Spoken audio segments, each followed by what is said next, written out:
I don't usually tell this story, not because people don't believe me, but because every time I talk about it, I feel something getting closer, like remembering it somehow calls it back. But you're here now, lights off, looking for a good scare. So listen closely, and whatever you do, don't blow out the candle. It all started one summer at my grandmother's house, an old wooden home in the countryside, the kind that creaks when the wind blows and smells like dust no matter how many windows you open. I was 17, and my parents sent me there to disconnect. As they called it, the place had no cell signal, and power outages were common. One night, during one of those blackouts, my grandmother handed me a candle. She looked me dead in the eyes and said, "If the lights go out and I'm not with you, light this candle, but listen carefully. Once it's lit, don't you dare blow it out yourself. Let it burn down on its own. Never blow it out. Never extinguish it yourself." I figure it was just one of her old superstitions. You know, like most grandmas have, but still I kept the candle. Everything was fine for a couple weeks, until that night. She had gone to stay with a friend in the village.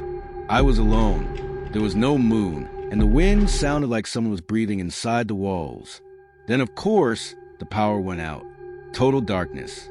Thick, suffocating black. I remember the candle. Took it out of the drawer. Lit it. At first, it was comforting. Its glow was warm, but strange. The flame didn't flicker with the draft. It barely moved. And the moment I lit it, I felt something. Like the room got smaller.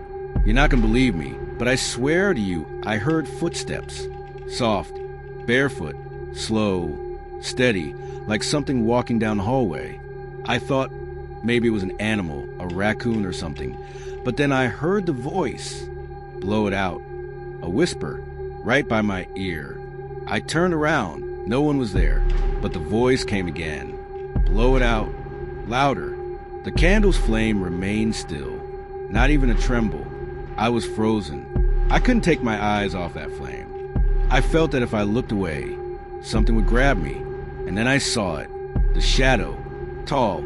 Taller than the doorframe. It stood at the end of the hallway. Still.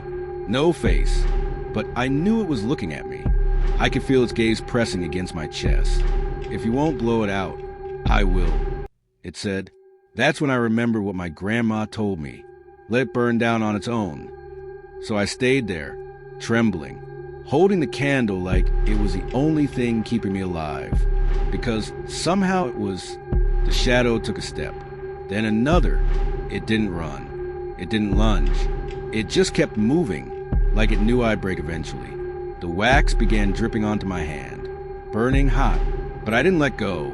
Then, just when the shadow was a few steps away, the candle began to flicker, slowly, struggling, like it was fighting to stay alive.